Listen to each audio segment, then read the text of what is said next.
Всем доброй ночи. Итак, друзья мои, сегодня у нас мистика у камина. Продолжаем 7-й выпуск. Хочу вам напомнить еще раз, что вы можете свои мистические истории отправить Яне любой день, кроме выходных, до 10 вечера. Рассказать в текстовом формате внятно, и я зачитаю вашу историю, отвечу. Тут у нас урчание, услышите, не удивляйтесь. Рыжик тут возле моих ног лежит, спит. Облюбовал он это место, теперь там и спит. Мягко, хорошо, да, постелили ему. А внизу наши собаки храпят, как дедушки старые. Так что под это урчание и храп мы с вами продолжим рассказы, потому что эти рассказы это не просто как бы передача вам из уст в уста, но еще и объяснение, почему, к чему, то есть, да, к чему это все. И очень может быть, что у кого-то похожая была ситуация, и он услышит ответ на свой вопрос, который его мучил. Кроме всего прочего, хочу вам напомнить, что у нас есть мистические истории, встречи с призраками, по-моему, встречи с духами, или я такое еще не называла, не помню. Ночная мистика, мистические истории у костра, очень много, мир духов и прочее. За эти несколько лет, может быть, 3 года с чем-то, да, огромное количество таких рассказов, которые мы с вами читали. Я объясняла, в этом году у нас эфиров практически нет, потому что в России не везде ловит, точнее, не везде открывается эфир через VPN, не очень качественный эфир, поэтому я не хочу. Одно слово слышно, 2 слова нет. И я решила, что ничего страшного. Знаете, никто волосы рвать не будет по поводу их санкций. Перетерпим. И не такое бывало. Не менее интересно слушать видеоролики, не обязательно эфиры. Какая разница? Все равно я отвечаю на интересующие вас вопросы. Правильно? Итак, поехали. Добрый вечер, уважаемая Яна. Хочу описать мистику из жизни. Это было в 1950 году. Моему брату был годик, и он умер. Его приготовили и уже лежал на лавке. И кто-то сказал маме о какой-то ведуне. Неправильно писали, ничего страшного. И она на ночь глядя побежала к ней. Я уже не помню того рассказа мамы, но она деду пообещала к нему на похороны приехать. А когда пришла домой, сынок играл, как будто не было того кошмара. Только судьба у него по жизни так и не сложилась. Возможно, это потому, что вернули его оттуда. Не совсем поняла, какому деду пообещала.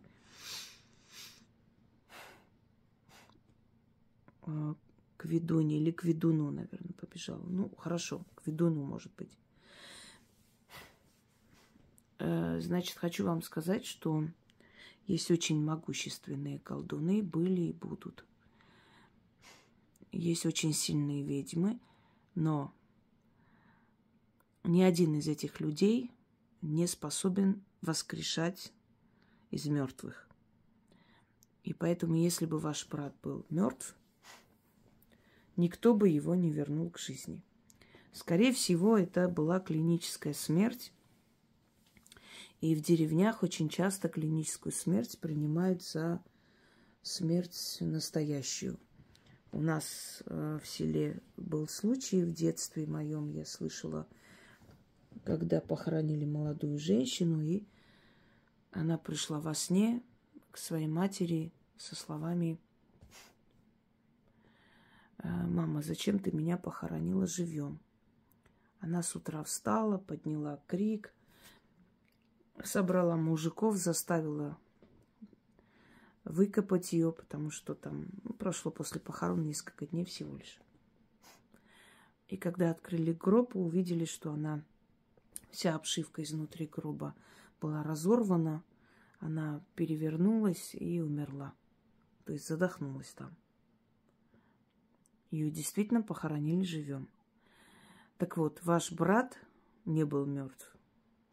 Никогда никому такое не говорите, что он был мертв, и его воскресили, что вернул к жизни ведун. Он не мог бы его вернуть к жизни никак. Вернуть к жизни можно человека из комы, призывая его душу, уговаривая вернуться. Многие души из комы не возвращаются, потому как там хорошо. Именно поэтому я родственникам говорю, чтобы они уговаривали душу своего родного человека вернуться. Просили, уговаривали. Они не хотят возвращаться. Я знаю по себе, там очень хорошо. Ты не хочешь вернуться в этот мир, в этот скучный, тяготный мир. Опять тащить этот крест на себе под названием «земная жизнь». Это одно. Могут вернуть из клинической смерти. Потому что, опять же, душа между мирами ни туда и ни сюда может вернуть сильный колдун. Следовательно, ваш брат не умер. У него была либо кома, либо клиническая смерть. Но в селениях народ неискушенный, и они принимают это за смерть. Потому что человек, у него все признаки смерти. Он холодный, он не дышит. Так кажется, что он не дышит. Но его дыхание практически незаметно, потому что его сердце очень медленно бьется, замедляя все процессы в организме. Когда процессы в организме замедляются, то сердце справляется со своей задачей, следовательно, поддерживает жизнь несколько дней, даже, может быть, несколько недель. А этого очень сильно боялся Гоголь. Сегодня как раз я об этом вспоминала. Он ужасно боялся быть захороненным живем. И его действительно живем и захоронили. После это было доказано. И он очень просил своих друзей не хоронить его до того момента, пока не будут явные трупные признаки. Вот тогда только хоронить. Он очень боялся, что его живем похоронят. И этот страх, видимо, был не на пустом месте. Может, его во снах предупредили, может, какое-то внутреннее сознание, ощущение. Кроме того, он был мистик, и очень может быть, что потусторонний мир каким-то образом все же давал о себе знать и предупреждал. И его все же, его страхи оправдались, его похоронили живем. Вот именно для этого и существует морг, когда возят человека туда.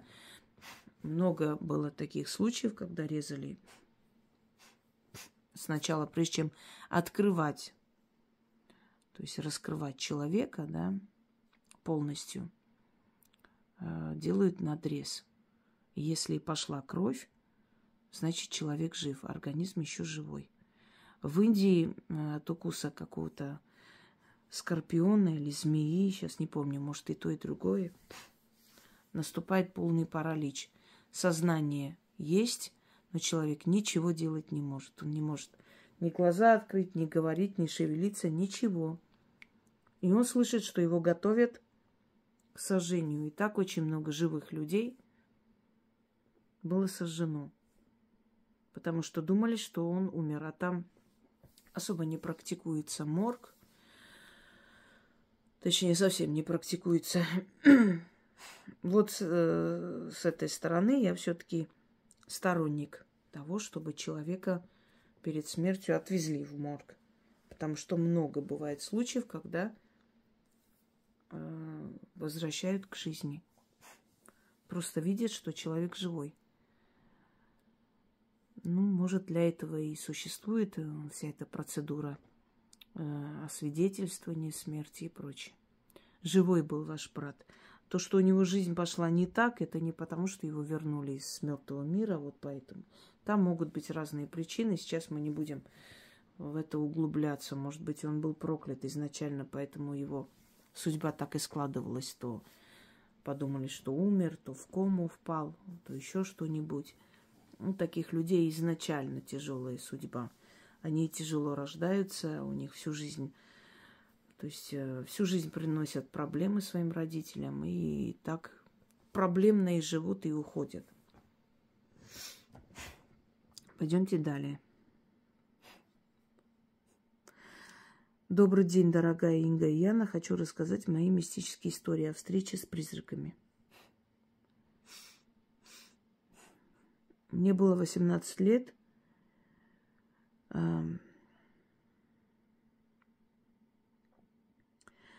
Я спала в комнате. Сейчас, секунду. Мне было 18 лет, я спала в комнате в 03:04 часа ночи. Мне как будто кто-то очень нежно разбудил. Знаете, этот кто-то как будто сам очень нежно открыл мне мои глаза. Смотрю, передо мной стоит старик. Одежда белая, длинная, вижу бороду, волосы до плеч. Я так поняла, что этот некий хотел, чтобы я его увидела. Смотрели друг на друга несколько секунд, но я не побоялась. Смотрела и не верила своим глазам. Вдруг он стал по пространству перемещаться. Смотрю, нет ног и не касается пола. А перемещается, перемещается, как облако, к окну и растворился в темноте.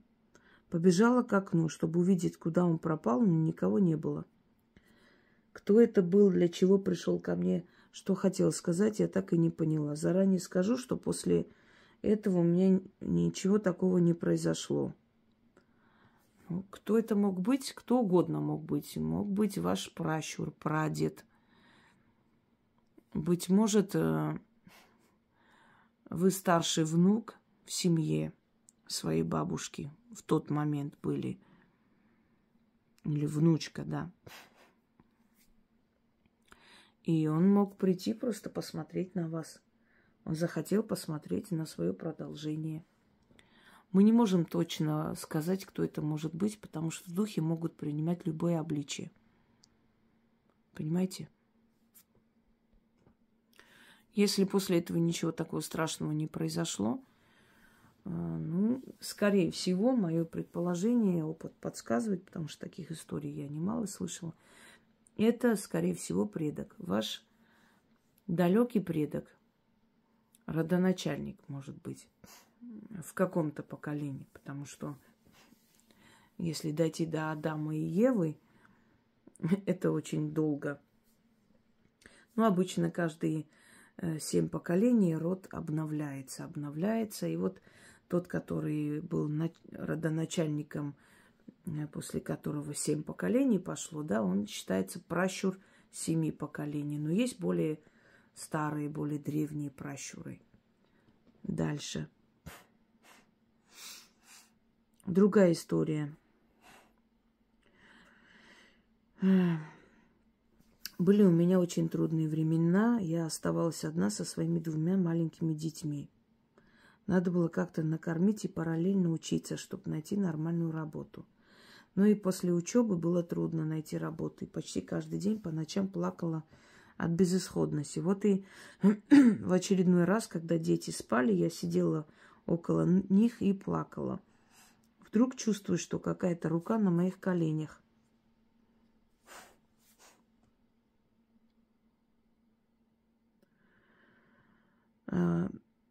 Инга, дорогая, как с другом сидишь и рассказываешь о своих трудностях, и вдруг рукой по спине по-дружески хлопает, как бы все будет хорошо, не переживай. Вот так я почувствовала на моих коленях. Я сначала удивилась, потому что дети спали, я одна. Не растерялась и спрашиваю, кто ты, хочу увидеть тебя. Что ты хотел мне сказать? Но бесполезно. Знаете, что было интересно? Некоторое время назад я писала письмо, чтобы приняли на работу, и не было ответа. Буквально на следующий день пришло письмо, и меня приняли на работу. Дорогая Инга, мне очень хотелось бы узнать, кто это был. Ведь мы издалека, вы издалека все видите, чувствуете. Может, это моя бабушка была, или хотелось бы узнать, силен ли мой род. Неправильно писал человек, но я исправляю. Если род не такой сильный, могут ли помочь и предупредить? Я не думаю, что у вас не сильный род. Если вы в трудной ситуации выжили, дошли до этого дня, значит, все-таки род сильный, потому что в наше время дошли те до нашего времени, у кого сильный род. Остальные тысячелетия назад, 100 лет назад полностью исчезли. Это первое. Второе. У меня была такая ситуация в жизни, когда точно такое же отчаяние, безысходность. Мне только похлопали по спине. Вот так вот, по-дружески. Тоже было очень тяжелое время. Мне тоже так похлопали по спине, и через некоторое время этот вопрос решился. Это ваш хранитель. Это сила, которая смотрит на ваши страдания, но не имеет права вмешиваться до поры до времени. Вот как операторы, которые снимают дикую природу, говорят, что мы не имеем права вмешиваться, мы можем только снимать. Хотя при желании могут помочь. Я не понимаю этого, конечно. Для них сюжет важнее. Неважно. Вот то же самое делает и ваш хранитель, дух, которого отправили вам помогать и спасать. Он не имеет права вмешиваться до поры до времени, пока вы определенные испытания не пройдете. И когда уже подходит момент, что это испытание пройдено, теперь можно вам помочь, он мог вас успокоить, дать знать о том, что вы не одни, и что он присутствует в вашей жизни, и скоро все будет хорошо. И, собственно, вы говорите, что так и случилось. Еще одна история. Я спала и вдруг чувствую, что кто-то гладит мои волосы. Сначала подумала, что это моя дочка, и громко сказала: не мешай спать, завтра на работу должна пойти, надо спать. Но чувствую в полусне, что еще гладят волосы. Открыла глаза, а рядом никого нет. Ночь, и я одна в комнате. Может, это был домовой или родная душа? Это мог быть кто угодно. Опять же, мы не можем гадать сейчас, вот кто это мог быть. Может быть, домовой, может еще. Добрый дух. Кто бы это ни был, это добрый дух. Но чаще всего это бывает домовой. Слыхали, когда у коней, например, дворовой плетет косы? Некоторые говорят, что это ласка, которая лазит по лошадям и плетет им косы. Но вы знаете, одно дело так, скажем, мешать волосы, да, и создать некое такое ощущение плетенной косы. Другое дело, когда это все заплетено, еще как резинкой, чем-то таким внизу закреплено. Ласка не догадается. Просто все как бы валят на ласку, но этот зверек в некоторых районах вообще не обитает. А лошади бывают причесанные, у некоторых косичка. Домовой иногда перемешивает, то есть лохматит волосы во сне, иногда гладит. Если гладит, это к добру. Если лохматит, значит, говорит, что кто-то пытается что-то делать или начитывает, путает вашу жизнь. Понимаете? Это мог быть кто угодно, но, судя по моему опыту, чаще всего это домовой. Вы понравились ему. Значит, вы хорошая хозяйка. Значит, у вас все чисто, убрано. Домовые любят хозяйственных хозяек, которые убирают дом. Они не любят этот энергетический мусор. Образуется такой энергетический мусор, когда в доме грязно, и темные духи слетаются. Для них это такое, знаете, лакомый кусок. Им нравится в таких грязных местах обитать. Другой случай. Лето во дворе, хорошая погода, и не заметила, что уже время позднее. Почти 12 ночи, мало что может быть. Хотя до дома не так далеко, почти бегом с детьми идем домой. У дороги есть магазин. Он был закрыт, внутри не было света. Вокруг никого. Окна магазина стеклянные, большие. Смотрю, и внизу, что сзади нас идут три мужика. И мне стало еще страшнее. И вижу в стекле, как они друг с другом что-то обсуждают. Я своей старшей дочке спрашиваю: смотри, ты тоже видишь этих троих? Или мне кажется? А она тоже подтвердила. Подумала, сейчас повернусь, посмотреть, знакомые это пацаны или нет. Насколько было мое удивление, когда повернулась, никого не было. Рядом не было ни дороги, чтобы свернуть, ни подъезда, или так быстро исчезли, чтобы мы не заметили. Я даже еще раз спрашивала: ты точно увидела тех троих? Она подтвердила. Еще раз. Мы дошли домой, но этот случай я запомнила навсегда. Так и не поняла, кто они были. Этот случай был прошлым летом. Я стояла... это уже другая история. Сейчас еще. Значит, это объясню. Я когда-то... Меня позвали, попросили заговорить человека больного. Я пришла, посмотрела на него и сказала, что он не жилец. Поэтому нет смысла его мучить. Жена сказала, что готова оплатить, пожалуйста, только вот помогите. Я говорю: вы поймите, во-первых, я больным людям помогаю даром, я не лечу, заговариваю. То есть помогаю, чтобы лечение пошло впрок, да. И во-вторых, я просто вижу, что человек уже наполовину на том свете. Тут, смысла нет. Зачем это нужно? Я объяснила ей, она заплакала, мы с ней поговорили, ее успокоила.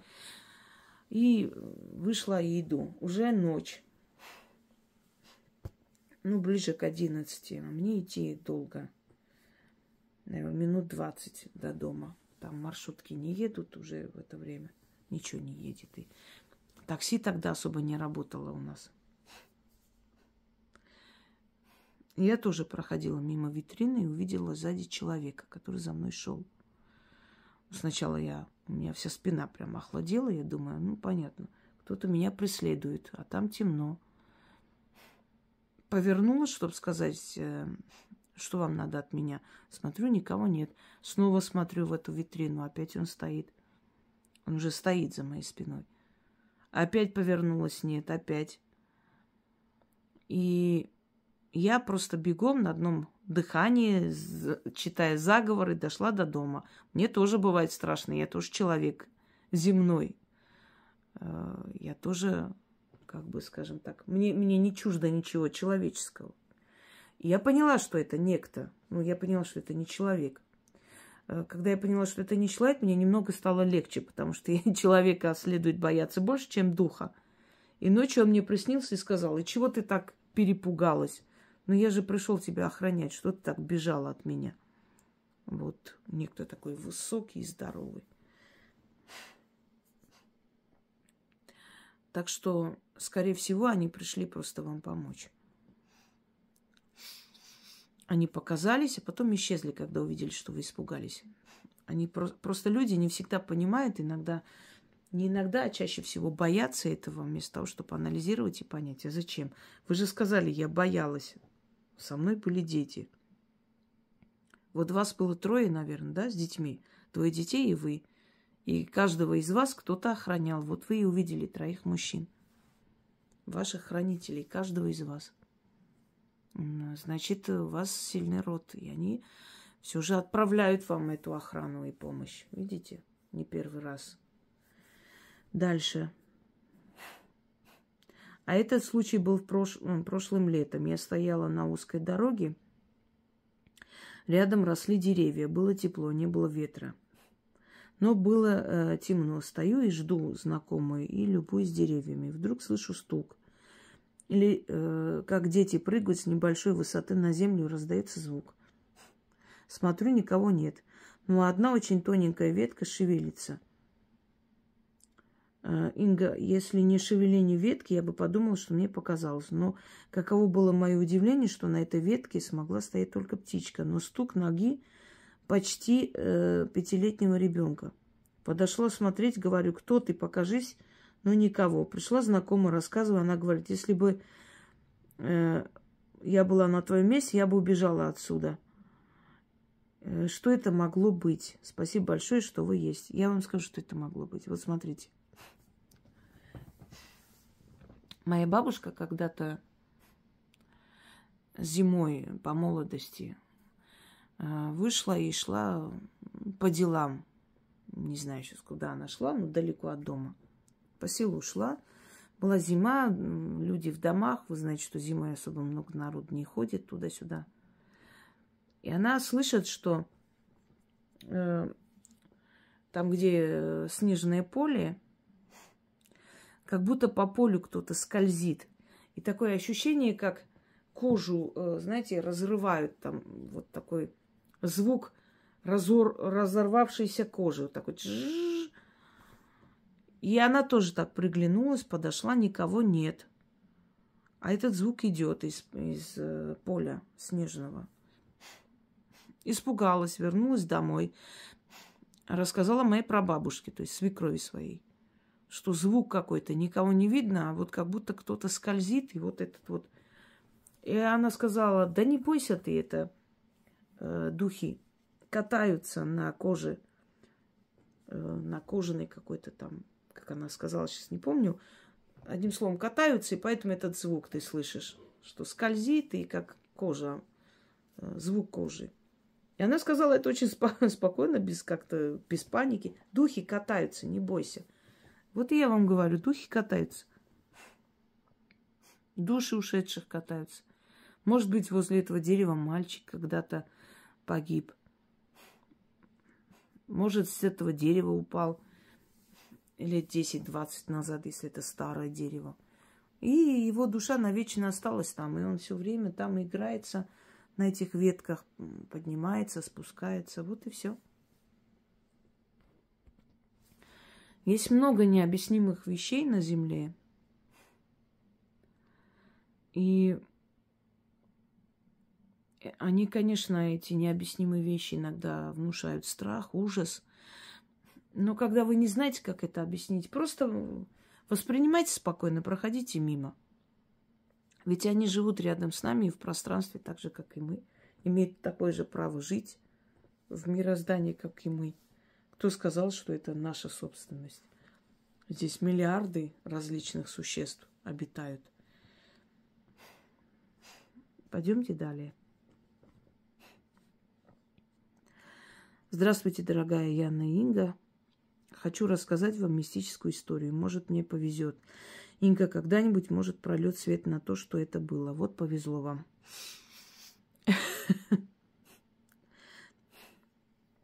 Сейчас вот после Нового года подарили ребенку много конфет. Новогодние мешочки от дедушек, бабушек. И в саду, и мужу с работы. В общем, много. Они кучей лежали на кухне. Как-то муж пришел с ночной смены. Я как бы краем уха слышу. Он вроде на кухне, думаю, чай пьет. Пойду спрошу, как он, что на работе. Пока собиралась, видимо, много времени прошло. Он лег спать, а мне захотелось пить. Иду, смотрю, он не стал нас с ребенком будить, лег в дальней комнате. Я посмотрела, спит, храпит. Ну ладно, иду на кухню попить. Смотрю, стоит на кухне муж мой, который спит в комнате сейчас. Стоит и не то, что что-то ест, а просто уничтожает конфеты.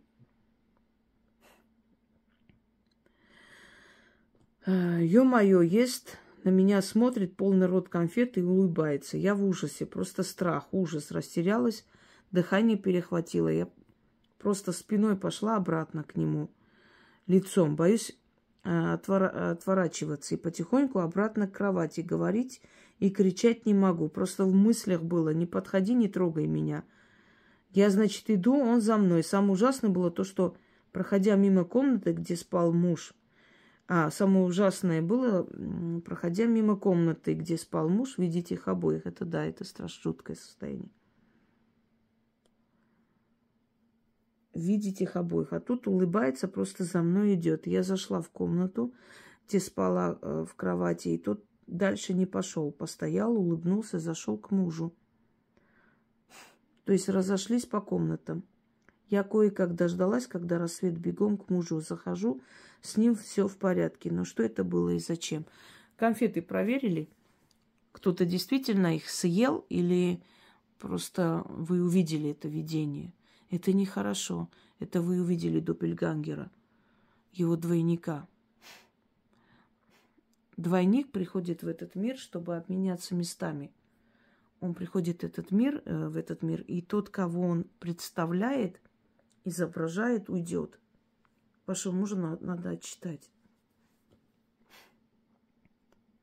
Это некий призрак, его двойник. И когда люди видят, неважно в каких обстоятельствах, могут на улице увидеть, поздороваться, а человек не реагирует. Приходит на работу, а он на работе. Как, ты же только что там был? Не было меня там, я тут сижу. И все смотрят на тебя как-то странно. Да нет, я сейчас проходила, ты же не поздоровался, этот был ты. Да не я. А у тебя есть брат-близнец? Нету. Но ты был, вот твои вещи, твоя сумка. Не было меня. И через несколько дней этот человек умирает.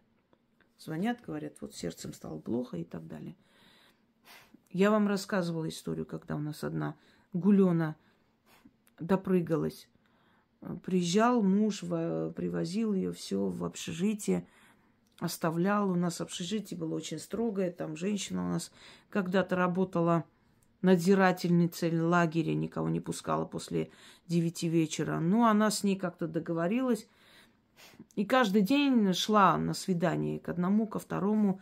У нас внизу был гостиница «Турист». Сейчас убрали и сделали там набережные красиво, прям возле подножия Мамаева кургана в Волгограде. И когда поднимаешься на Мамаев курган, тогда еще не было этого храма всех святых, сейчас сделали. А парк был, и сейчас есть лес, лесопарковая зона. И она пошла на свидание. А мне как-то не очень, не по себе. Я ее отговариваю, да ничего не будет. И мало того, что это аморально изменять мужу, так она еще идет ночью, непонятно кому.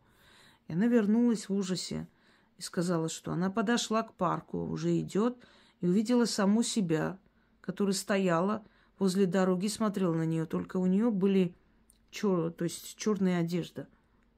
Она смотрела на нее так внимательно. Она говорит, мне такое ощущение, как будто меня сейчас сердце остановится от ужаса. Посмотрела на нее, отвернулась и пошла прямо в лес. А эта мадам бегом обратно. Пришла вся бледная, трясется, несколько дней болела. Потом оказалось, что тот, с кем она шла навстречу, маньяк. Кстати, в Волгограде их не меньше было, чем в Ростове. Ростов прославленный, но в Волгограде тоже их очень много ловили. По крайней мере, всю мою юность, я помню, их ловили.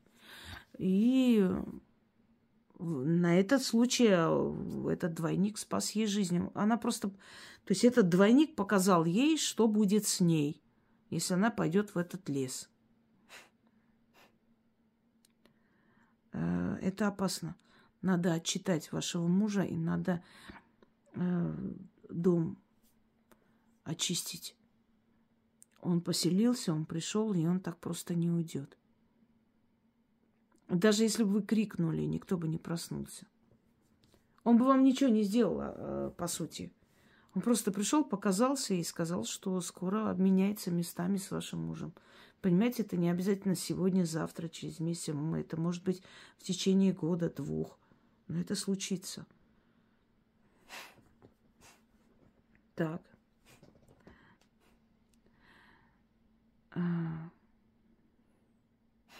Когда такое видите, или звонят вам в дверь, смотрите, там никого нет, или стучат, никого нет, или явление в доме резко.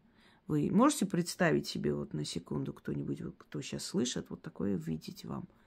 И вы же понимаете, что это трезвый, нормальный человек говорит, не алкоголик, не наркоман, это не какие-то бредни наркотические, это нормальный, адекватный человек такое видел.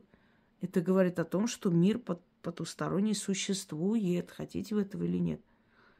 Как человек, который столкнулся с этим много раз. Много раз. Я никогда бы не сказала то, чего я сама не видела и не верю. И когда такое видите, успейте сказать: вчера приходи. То есть уже ушедшим временем. Вчера. Вчера приходи. Пойдемте далее. Здравствуйте, уважаемый Инга. Позвольте рассказать вам свою мистическую историю. Этот случай произошел со мной 12 лет назад, когда я была беременна. Начну с того, что на самых ранних сроках, когда еще неизвестен пол ребенка, муж очень хотел мальчика. А мне было без разницы, кто родится, поэтому он ходил, всем говорил, что у нас обязательно родится мальчик. Однажды мне приснился сон, как будто бы ребенок, который живет у меня в животе, говорит мне: «Мама, я же у тебя девочка, почему вы всем говорите, что я буду мальчиком?» В то утро я уже точно знала, что у меня родится дочка. Прошло еще немного времени, и ко мне начал ходить черный кот. Он ходил именно ко мне, беременной. На мужа не было вообще никакой реакции. То есть он проникал в нашу квартиру через открытую форточку или открытый балкон. Однажды на улице был сильный ливень, и я позакрывала все форточки, окна. Так этот кот разбегался и своим телом бился в окно до тех пор, пока его не разбил и не вошел ко мне в квартиру. Если в момент, когда кот приходил, я находилась дома, значит, он просто меня находил. Мы встречались обязательно с ним взглядом. И он тут же убегал.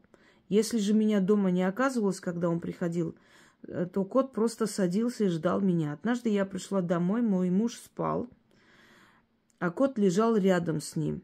А на коте сидел наш попугай. И опять мы встретились с ним взглядом, и кот убежал. Так продолжалось на протяжении 5 месяцев, пока я не уехала рожать. И этого кота не трогала, с ним не разговаривала. Мне всегда было жутко и страшно от встречи с ним. Тогда я не была знакома с вашим каналом, и люди мне советовали повесить в квартире семистрельную икону. Я ее повесила, уехала в роддом. С тех пор икона так и висит, а кота больше не видели. Моей дочке скоро исполняется 12 лет. Смотрите. Ваш муж допустил большую глупость. И вообще допускают большую глупость люди, которые заранее, во-первых, покупают вещи ребенку. Ребенок еще не родился. Народ же не глуп, когда советует заранее ничего не покупать, имя заранее не выбирать, не говорить, по крайней мере, всем подряд, не говорить, кто родится и так далее. Ваш муж постоянно говорил, что будет сын. Следовательно, вот почему ваша дочь пришла, потому что ее душа, которая вселилась потом в ребенка и родилась в этот мир как человек, она негодовала. Своими словами отец ставил запрет на ее рождение. Он же хотел мальчика. Ему нужен был мальчик, а девочку он не хотел. То есть он хотел мальчика, больше никого, чтобы не было. Мальчик, только мальчик.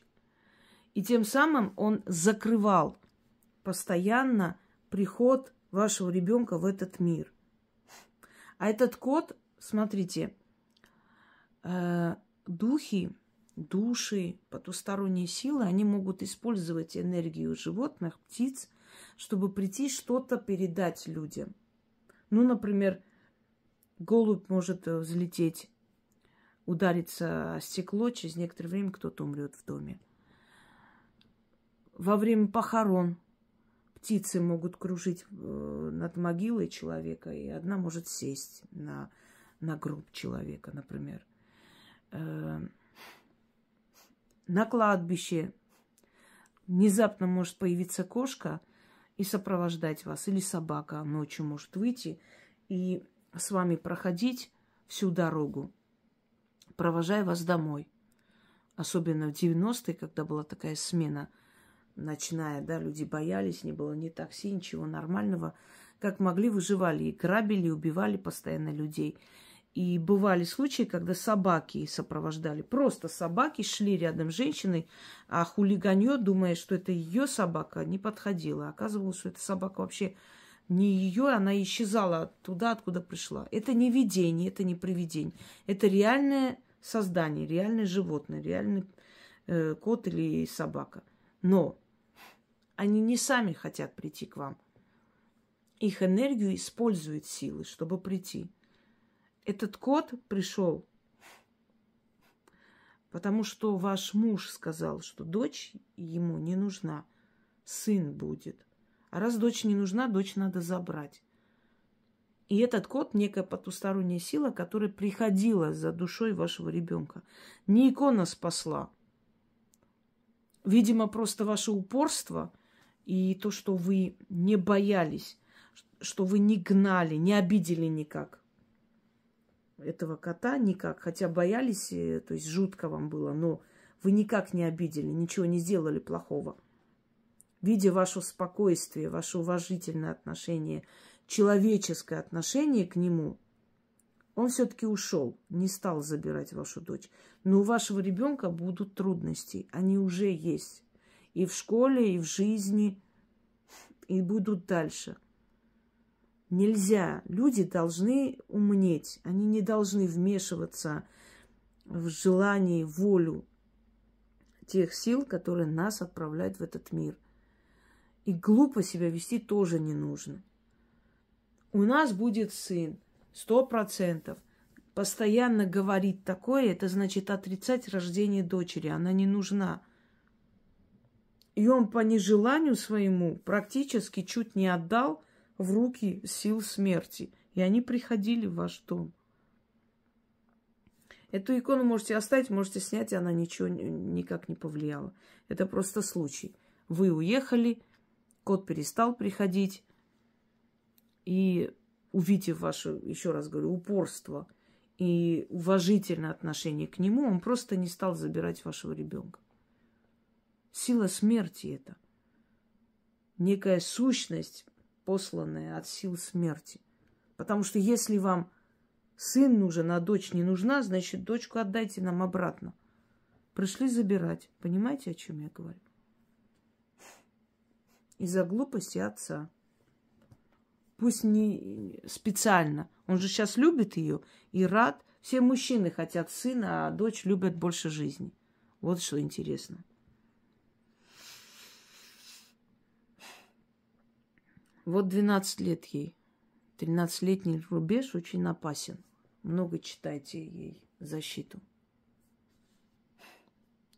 Здравствуйте, уважаемые Инга и Яна. Спасибо за интересный, весьма познавательный канал. Моя история такая. У моего супруга была бабушка, дама весьма с непростым характером. С самого начала наши с ней отношения не заладились, и несмотря на то, что за некоторые качества я ее по-своему уважала, мы с ней находились в состоянии холодной войны, периодически переходящей в активное наступление. Через некоторое время мы с супругом приобрели свой дом и переехали. С бабушкой супруга я больше не общалась. 5 лет назад она умерла. И я помогала свекрови. Вот она меня просто золото. Организовать поминки после похорон. 4 года было все спокойно. А потом бабушка начала мне сниться с завидной регулярностью. Я спрашивала у супруга со свекровью, не снится ли им бабушка. Но им не снилось ни разу. Сначала сны были хорошими, потом не очень. В последних снах бабушка плохо выглядела. Я знаю, что покойники часто снятся, чтобы их помянули. Но эта женщина в свое время столько крови мне выпила, что от снов я просто отмахивалась и жила дальше. Пока мне не приснился такой сон, что отмахнуться не получилось. Я была в каком-то очень древнем каменном храме. Было темно, и на стенах горело несколько факелов. Я там мыла полы почему-то. А потом я услышала жуткий смех и женский голос, как раскат грома. Она спросила меня, не страшно ли мне находиться в храме темных богов. А я поняла, что не страшно, вот совсем. И я ответила, что нет, и что я чту темных богов так же, как и светлых. Тогда мне ответили, хорошо, проходи. И в полу открылся ход с каменной лестницей. Я пошла вниз и оказалась в каком-то холодном темном каменном помещении. А вокруг туман. Потом я пригляделась и увидела, что это не туман, а неупокоенные души снуют туда-сюда. Но страшно мне не было. Шестым чувством я поняла, что они ничего мне не сделают, потому что я живая. Я пошла дальше и зашла в комнату, напоминающую тюремную камеру, только без решеток. Там я увидела бабушку супруга. Она сидела за столом, перед ней были две миски. Одна с мылом, другая с сырниками. Когда мы жили все вместе, я часто готовила сырники. Бабушке они очень нравились. Так вот, она показала мне рукой на миску с сырниками и сказала, дать ей миску с мылом. Я говорю, бабушка, вы ошиблись, миска с мылом рядом. И тогда она разревелась и начала кричать, что она уже давно здесь, что хочет есть, но сколько бы ни старалась взять сырники, ей под руку всегда попадает мыло. И она думала, что хотя бы я могу ей дать эти сырники. А я вдруг осознаю, что это место является чистилищем. И это мыло для того, чтобы бабушка сначала очистила свою душу. Я начинаю ее уговаривать, чтобы она все-таки взяла мыло, чтобы очиститься. Но она опрокидывает миску с мылом и кричит, что не хочет этого делать. И я просыпаюсь. В общем, я рассказала все мужу и попросила его, чтобы он помянул бабушку, так как достала она меня уже во снах приходить. Я пожарила целую кучу сырников, муж отвез их свекрови, та раздала по соседям. На следующий день мне звонит свекровь и говорит, что ей приснилась бабушка, подарила ей во сне красивый букет, сон был яркий, а бабушка довольный. Прошел год, больше бабушка никому не снилась. У меня 3 вопроса. Что это вообще такое было? Почему бабушка приходила именно ко мне, а не к своей дочери, любимому внуку, учитывая наши отношения? И почему после она свекрови приснилась, а мне даже не сказала, учитывая, что я у плиты целый час ее треклятые сырники жарила. С уважением, Юлия. Первое.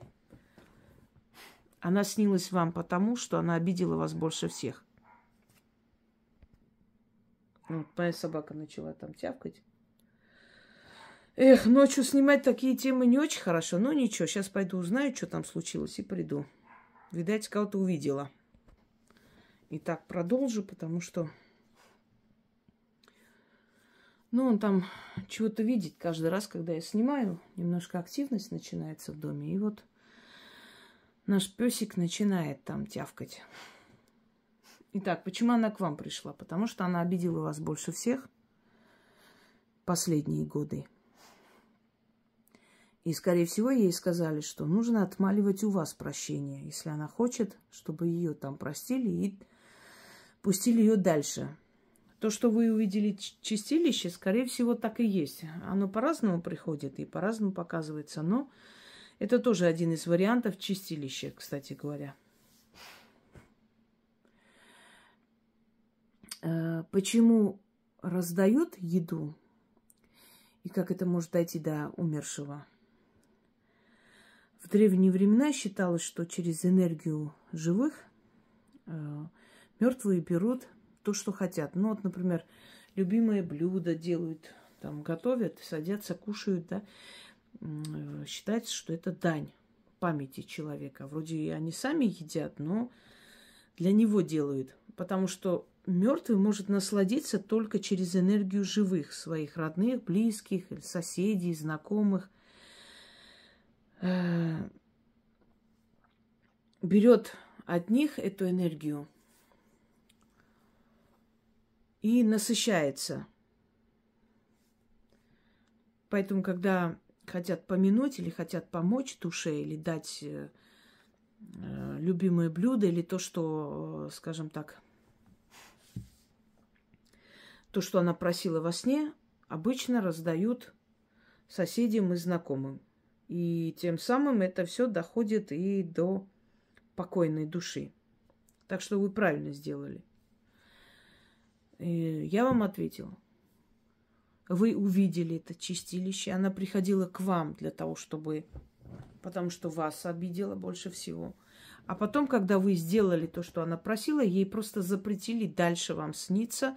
Она уже отмолила перед вами. То есть получила ваше прощение. Вы же для нее это сделали, эти сырники, чтобы раздать. Все. И ей больше просто не позволили вас беспокоить. Она довольна, ушла. Так, теперь давайте последнюю историю, наверное, прочитаем на сегодня. На всякий случай я отмечу,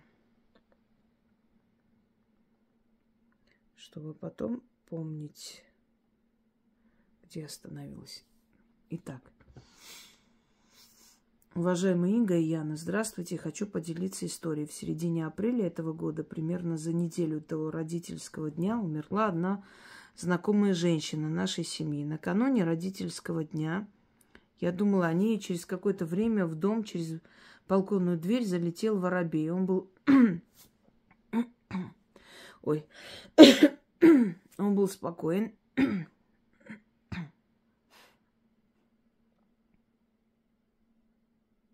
Просто летал по комнате туда-сюда. Я по незнанию начала его выгонять. Открыла двери с обеих сторон квартиры и пыталась помочь ему вылететь. Долго мне это не удавалось, но когда он все-таки вылетел, я быстро закрыла дверь, но потом заметила, что он еще пару минут бился клювом в дверь. Ой, это кофе, наверное, опять. Я вынесла хлеба, думала, может, голодный, больше я его не видела. Я старалась не придавать этому никакого значения, но в конце недели мы уехали на отдых.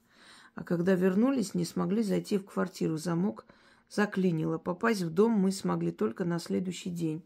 Спустя 2 месяца у мужа украли ключ от квартиры. А когда принесли новый, перепутали адрес получателя. Но мне удалось его найти. Через пару дней после этого я играла с ребенком на балконе, как вдруг в мою сторону полетел воробей. Задел меня по голове и улетел. Видимо, хотел залететь в квартиру, но я сидела у двери, и ему не удалось.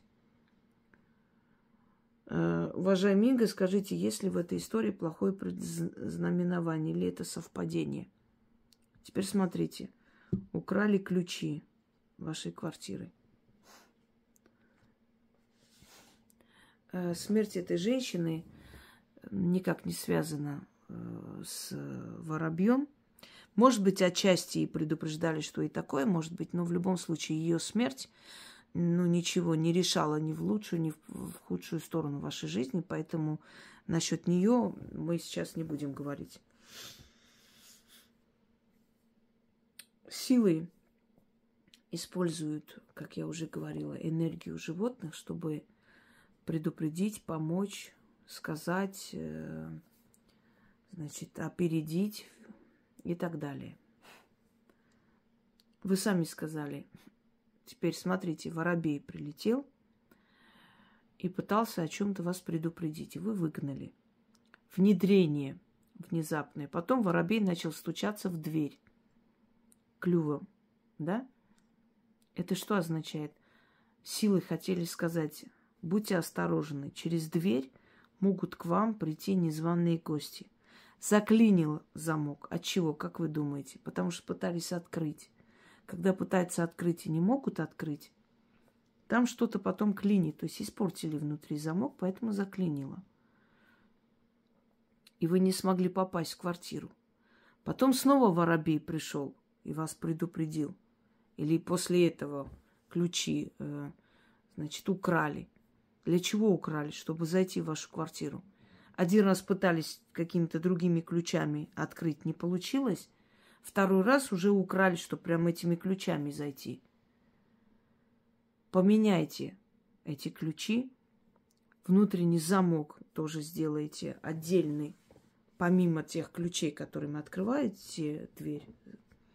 И внутри, когда вы будете внутри, чтобы закрыть так, чтобы никто не мог открыть. И будьте осторожны, это, скорее всего, знакомые ваши люди. Это не чужие люди. Они знают, где им взять у мужа ключи и так далее. Вас предупреждают, что могут зайти в вашу квартиру. И это может закончиться плачевно. Начитайте защиту.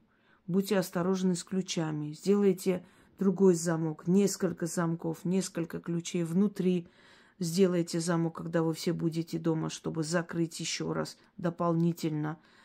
Таким образом, чтобы снаружи открывая, внутрь не смогли зайти.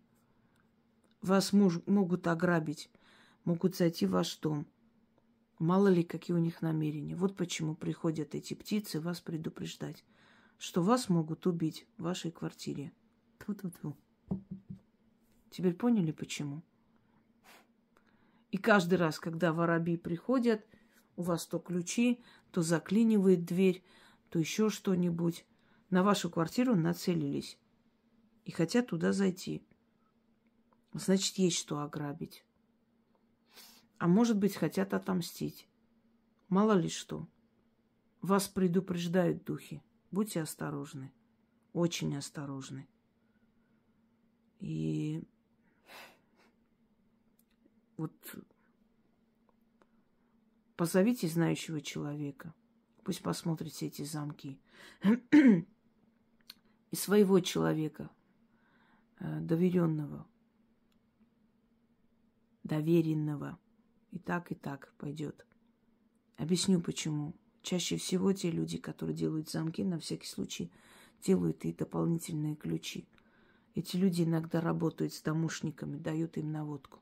Не сразу же, через месяц могут это сделать. И вы никогда не узнаете, как это случилось. Понимаете? Очень много недобросовестных, конченых людей, которые зарабатывают свои деньги, не считаясь чужим горем. Иногда вы совершенно не подумаете на человека, а он окажется таким подонком, что не дай боги. Будьте очень осторожны. Это вам предупреждения идут с потустороннего мира. Причем конкретное предупреждение о смертельной опасности.